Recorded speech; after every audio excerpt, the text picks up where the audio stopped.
For those of you who have been waiting for another long-form discussion video, I hope that tonight's will not disappoint. I've had a few things on my mind that I've been wanting to talk about, and I'm really in the mood to talk about them now, so here it goes. Recently, I've been listening to a philosopher talk about decision making. I've been listening to a number of videos with different speakers talking about decision making, and it's been on my mind a lot. For one, because I just made a series of very large decisions. For those of you who don't know, I got divorced and I moved across the country from Alabama to Arizona, and I closed my business, and I just have what some might see as a blank slate, fresh slate, new choices in front of me, and for other people it might sound like an absolute nightmare. And in my lived experience, it's been a little bit of both. So I don't think that anything ever goes perfectly the way you wish it would, of course. But I've been faced with a lot of new decisions, and historically, I feel like I do really well with decision making. I often get a sort of gut feeling, you could describe it as, or just a really strong instinct for what I want to do or what sounds best to me, and then I just go out and do it. And I've done that with a lot of things throughout my life. At the same time, I've ended up in a position where I don't have like a stable career. I could consider myself as a massage therapist, like, hey, that's my career, and there's nothing wrong with that. But I do feel personal concern for staying a massage therapist over the next, let's say, 20 years. That seems like it may, at some point, become somewhat unsustainable just because of all the wear and tear, really, that it puts on your body, and not to mention, as a girl at least, on your psyche sometimes. So there's that to consider. Even then, though, being a massage therapist is not a mainstream career, and I think you'll all understand what I'm talking about. I'm not an accountant or a lawyer or a dentist or any sort of normal career path that is a safe bet that a lot of people take that can carry them for, 50 years of working. I've been a server, a receptionist, a dog walker, a massage therapist, a writer, an editor, a tutor, a ASMR creator. I've done a bunch of like more odd job type things and scrapped together a living more often than not. Opening my business was the first time that I was really doing something that was sustainable, I guess, and would put me over the threshold of like the poverty line for income. So a lot of people would look at me in my current position and think that I'm kind of one of those eclectic, creative type of people who might be described as a bit of a drifter. And this word is kind of interesting to me because I think even looking at myself through the lens of like who I thought I would be or how I thought my life was gonna go, I would consider myself that way. I would see myself from the outside and think the same thing. Like, you're not established, you're more of a free spirit, you don't have anything concrete. And I could definitely see how quickly that could become more disparaging and a negative kind of connotation. And I was very interested when I was listening to this philosopher who started talking about this crux of decision making and how when we get to a point where we have to make a really difficult decision, it's not possible to do it scientifically most of the time. Like if we're stuck between option A and option B and really truly stuck, clearly there's not a metric to say this one's better than this one. Each one's going to have pros and cons. You can't measure it with a tape measure or weigh it with a scale and say that's the one. So we've all been in those types of situations, whether it's with a relationship or a career choice, a choice about where you want to live or whatever. All of us come to those crossroads and have to make what feel like impossible decisions a lot of the time.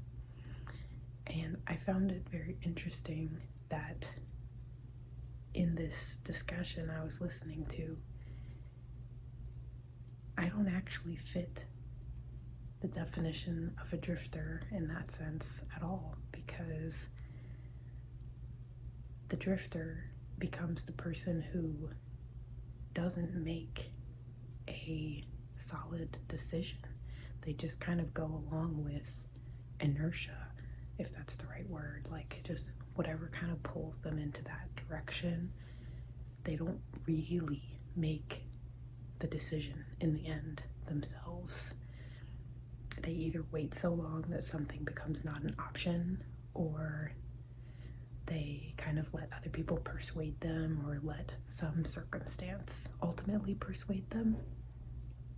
And for myself, I don't think I've ever, that I can remember, so not a huge life decision, I've never fallen back on like, well, I can't make a decision at all, so let's just see. That is so far from me. I'm totally the person who's like, no, I feel this way and I'm gonna do this thing or not do this thing. And I wanted to share that because I think it could be a really positive like reframe for a lot of similar people out there who might be more of like the creative free spirit or whatever. And maybe, I mean, I'm sure that there's overlap. I'm sure there are people who are creative free spirits who also fit this drifter description when it comes to big decisions. But I don't know, there was something nice about that I think, yeah, like I said, like it could be a nice mental reframe potentially for some other people as well. Because I don't think that I really consider the power of my ability to make decisions, and how a lot of people do end up frozen, and not in a bashing way at all, but that was actually one of like the big problems with me and my now ex-husband, is that he totally fits that drifter, or rather at the very least I'll say he lives in indecision. Couldn't make a choice about anything, I mean big or small, and it just left him frozen. And that was very frustrating for me as a partner, because when it came to any sort of big decision or small decision, what are we doing this weekend? What do you want to eat for dinner? Should we have kids? Any of it. There was no discussion. There was no ability to communicate about those things, because he had no ability to move forward with any of those things in his thought process. And again, I'm not saying that to bash him. It didn't work for me because he calls me impulsive. So two sides of the coin, I guess. I don't see myself as impulsive really, because I get a feeling about something I'm supposed to do, and I just do it. And I can see why to an outsider or to him that could be seen as very impulsive, but it doesn't feel that way to me. It feels right. And the reason why a lot of this has been on my mind lately is because where I moved to in Arizona is a city, I guess, called Chandler, and I don't love it here. Not that I regret moving here. The reason why I chose this location is because my cousins live here. Like, they're all within 15 minutes of me, except for my one cousin who's probably 40 minutes from me. And while that aspect of it has been really nice, you know, having family nearby has been awesome,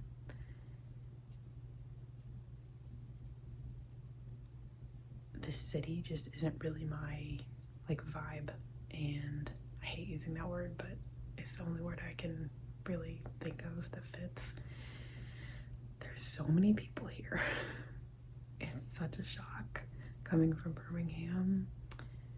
On the bright side, there's like a lot of amenities. There's a lot of really good food. There's everything that you need is like right around the corner. There is no such thing as like having to drive 20 minutes or more to get somewhere. It's like 5 minutes and everything is right there. So that's really nice. But at the same time, the city is super expensive too. Like to me, it's a proper city. So many people, I cannot stress that enough. And if I had the type of personality that would utilize all of those amenities and the resources, like if I was financially, you know, way above where I am, and if I had a desire to go out and, I don't know, mingle in a lot of these places, I could see how this would be a great area. If I was dating, if I was looking for a yoga group to join or something, like there's everything here. So I understand how to a lot of people this would be like incredible, just such a wealth of opportunity.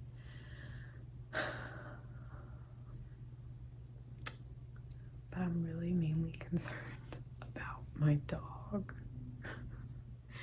And that's about it.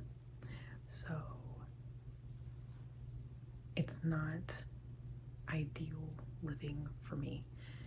The other things that really suck for me here is, number one, it's really, really hot.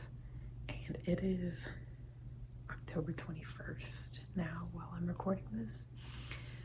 So the high today was still like 91 degrees.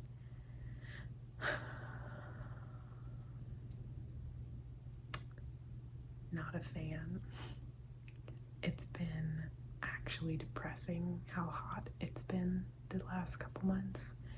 It's like the reverse of winter, where it's actually so hot that you can't go do anything outside. And it's like I can't even walk Frida because her paws will burn on the ground, literally. Because it's like 110 degrees out every day. And when it gets dark, it doesn't cool down. It stays hot.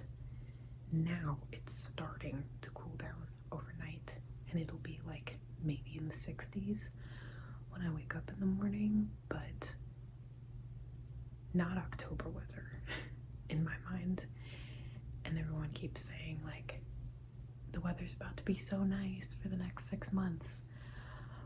But I think that their idea of nice weather is like California nice, where it's temperate all the time and it's like in the 70s all day.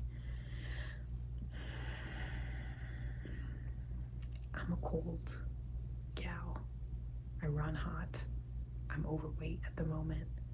don't enjoy the heat. So the idea of having 6 months of the year where it's in the 70s or 60s or whatever at best, and then the rest of the year you're in a literal oven, not my jam. On top of that, it's always freaking wet in the grass here because they run sprinklers like 5 times a day. Every single time I go out to walk Frida, the grass is, like 2 inches of standing water from these ill-placed, malfunctioning sprinklers. So I have to change my socks like 6 times a day because I don't have a yard here, so I have to walk her like 4 or 5 times a day minimum.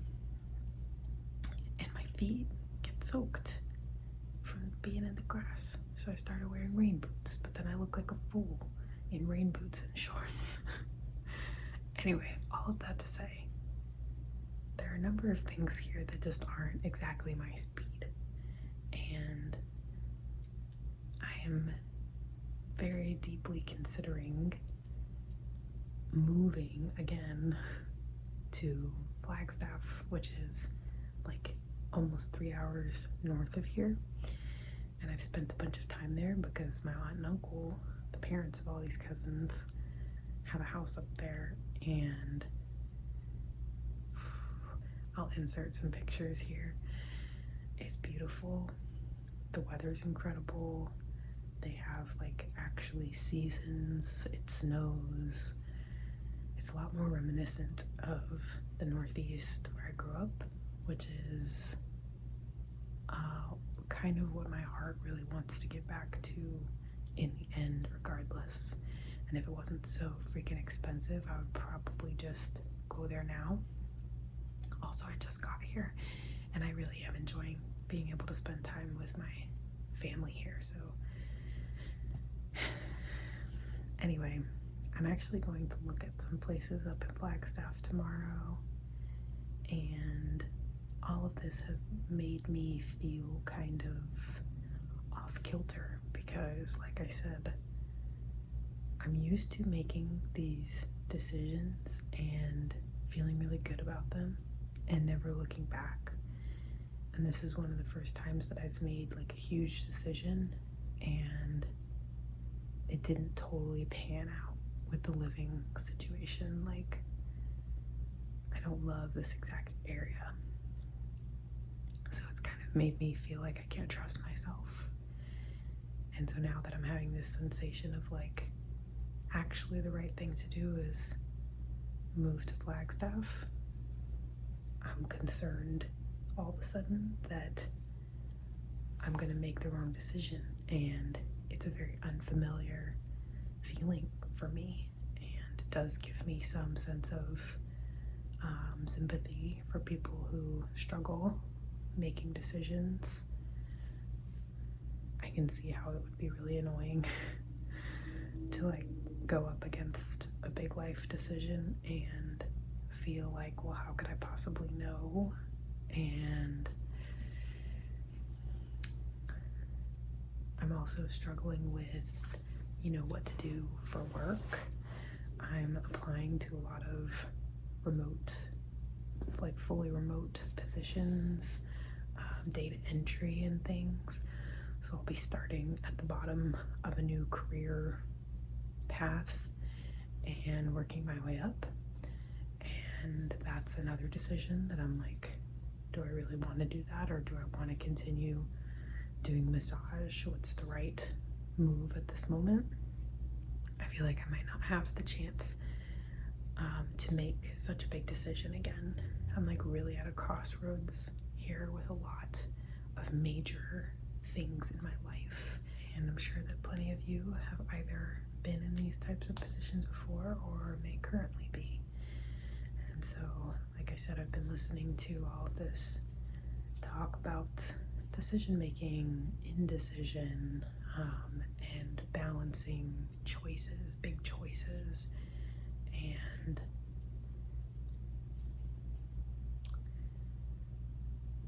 I think what really it comes down to is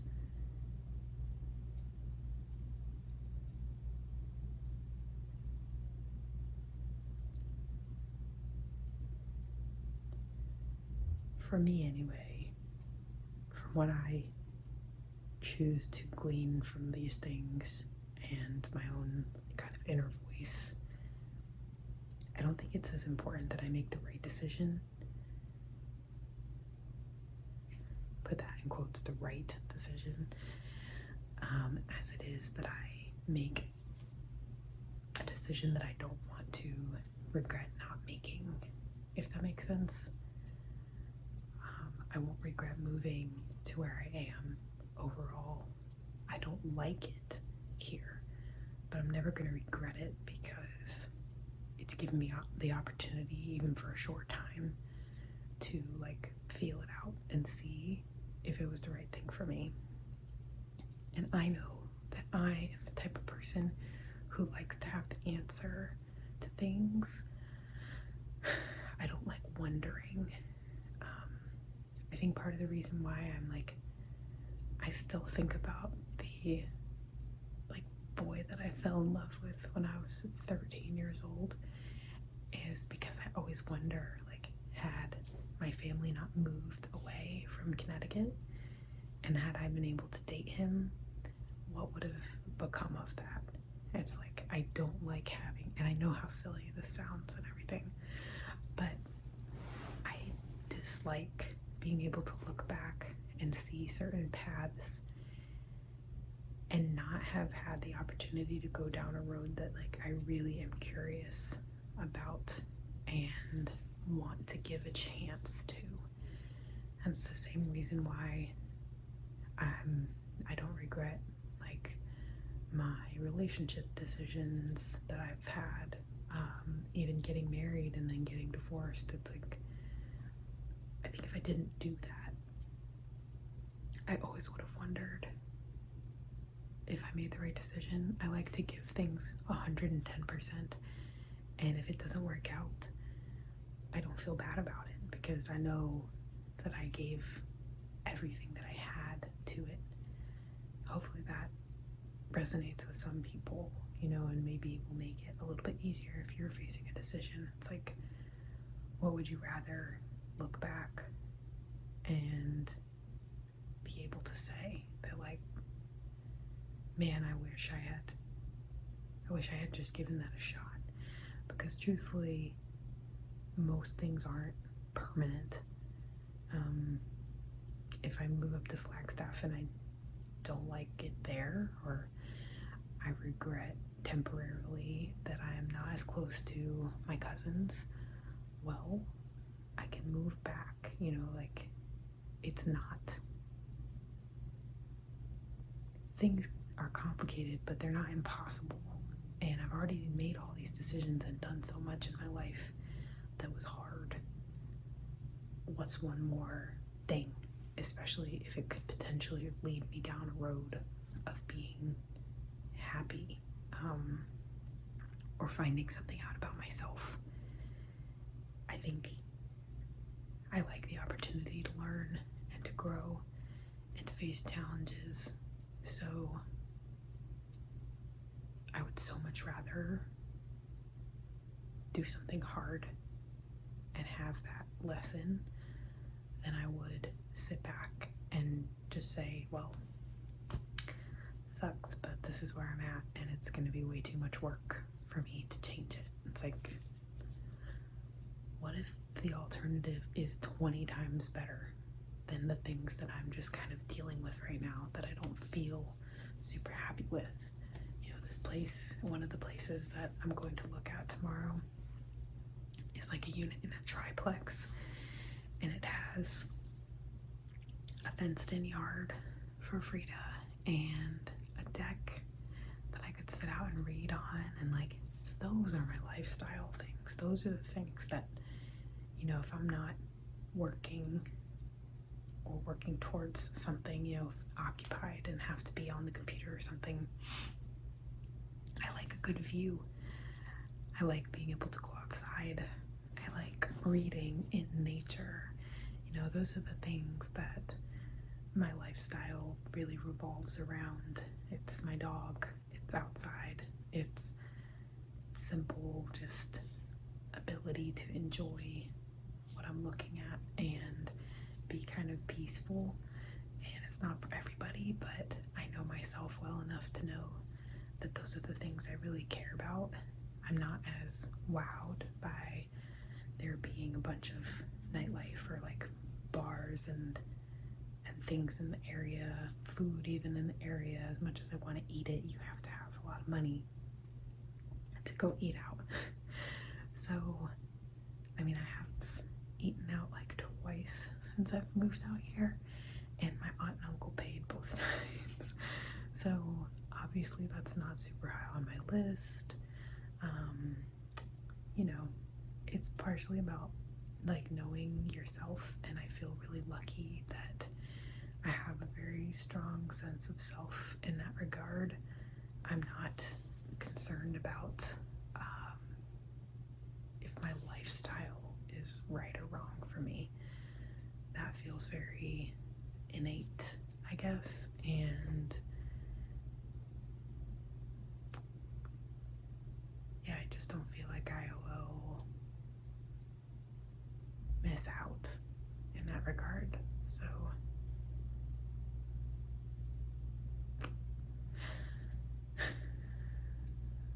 I think overall, I just wanted to commiserate, I guess, or share or bond a little bit about how hard it can be to make these really big life decisions, especially when you don't have other people really, really in your corner. I feel very untethered right now, even with having my aunt and uncle and cousins around. I am concerned about what they might even think about these decisions that I want to make, because I know me to that level, but they don't. So to them, I might seem like a drifter. I might seem erratic, or like I have no plan, and that does, to a certain degree, concern me. Nobody wants to be perceived as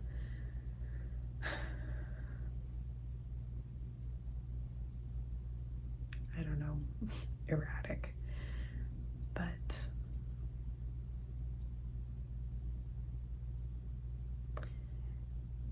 I think that there's strength in realizing that it's so much easier to just roll through life and let other people kind of make the decisions for you and help decide where you go. And it's such a strength, and one that maybe isn't talked about that much, at least that I've heard, to be someone who really makes choices for yourself and potentially by yourself. There's just something really cool about being able to grab on to whatever you really want and just do it. Yeah, it's just super easy to get pulled along and end up 10 years down the line thinking, oh my God, you know what happened? And if I'm gonna feel that way, if I'm gonna feel like, oh my God, what happened about my life, which I already do, I would so much rather feel that way and have made all these choices along the way that like I really wanted at the time, or had an experience out of, that I wouldn't trade for anything, or that gave me good stories or character or knowledge, things that have helped build me to where I am, and then in future, you know, whoever I become. And it is scary to not know what that looks like. And right now I have no fucking idea what that looks like. I could be very concerned about that for myself. I'm not, and some people might think that that's a little crazy, but I just have this this inner spirit that feels like I'll figure it out. And I think I've just been living that way for so long now that it's become a strength. And not everyone has that strength. So I just want to share with you that if you have that strength or are working on cultivating that strength, it is worth something. Because I could be a total gigantic wreck right now, thinking about the fact that I have no job, no partner, I'm 35, I'm divorced, I'm overweight. It all sounds really bad, but there's a part of me that knows that, like, no, I'm at a turning point and I'm about to be better than ever. And I'm even in like the depths of my depression, I've still believed that on the inside, and I'm taking the steps to make it happen. And I know that I've already been through so much shit in my life that this is just another one of those times where I have to push and something better will come of it. And that's such a good feeling, and it's something that I really, really genuinely do want to celebrate in the other people of you out there who have that and maybe don't even know it.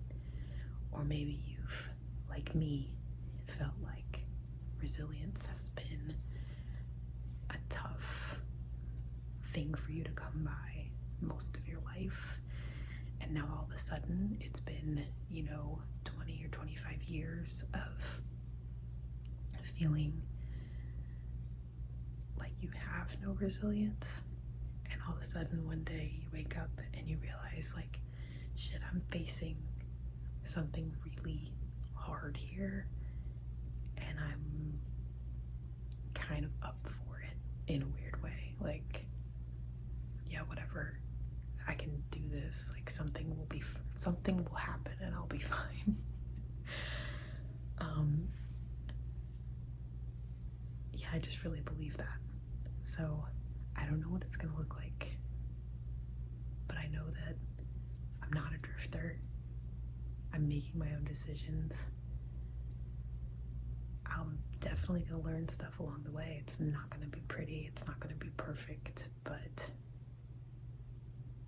it's gonna be okay. So I just hope that for any of you out there who are making big decisions, who maybe feel lost or like you've never really found your groove in life, or like, you don't fit that stereotype of having some really prestigious, or not even prestigious, but having a job that people are like, oh, cool, yeah, like, you have a real job, you're gonna be fine, kind of thing. Or not being sure about where you're gonna live, or making decisions like from your heart / gut, and not necessarily because you have all this like data that says this is exactly how you should do things, or here's the best decision. It's like, I'll figure it out,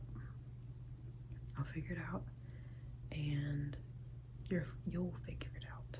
So I hope that my thoughts on this have been somewhat cohesive, if not somewhat interesting, and most hopefully helpful to someone. You're definitely not alone if you're in any of these situations, and feel free to share with me what life decisions you're making. I would love to be in solidarity with you.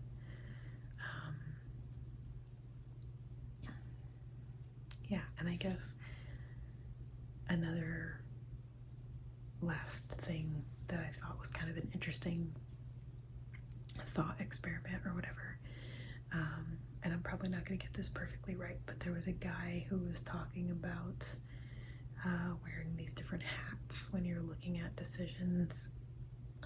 It's probably pretty easy to find on YouTube, but he has these different color hats, and there's like a white one, which is a lab coat, so it's your data. It's your purely factual side of things. And you've got a black one, and that's your judge's robe, so you're making a critical eye on everything. And there's a red one, and that's like from your heart, your emotional stuff.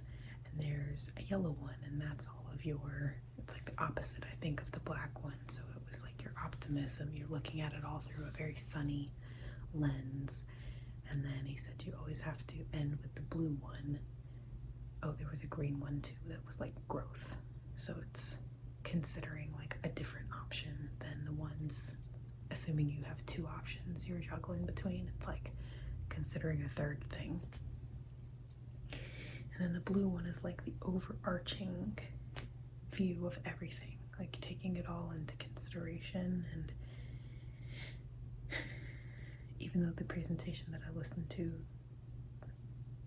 the interviewer seemed more into it than the actual presenter,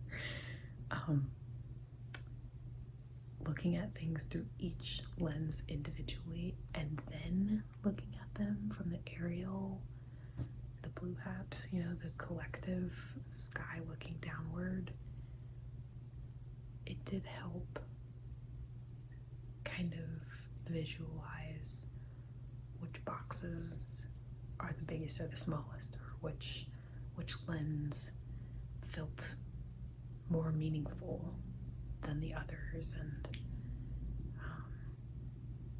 kind of makes you realize like, hey, I'm putting way too much emphasis on the critical, and I'm not even thinking about growth or the positive, or I'm thinking so much about the factual, the data.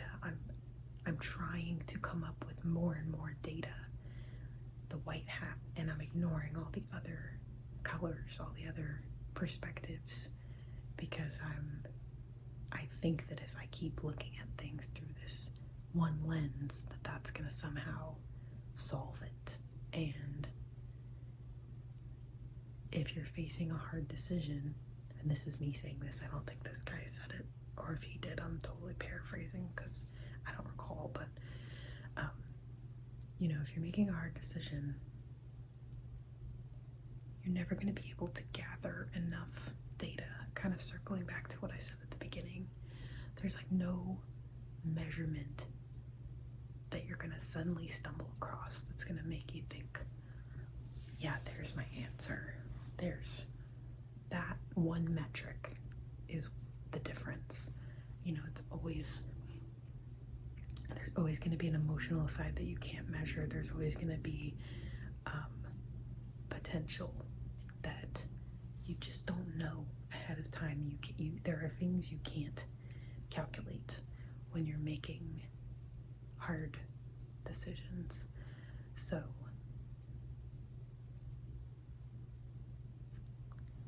you just have to, for me anyway, my conclusion was you have to consider what propels you personally, like what makes you sleep well at night.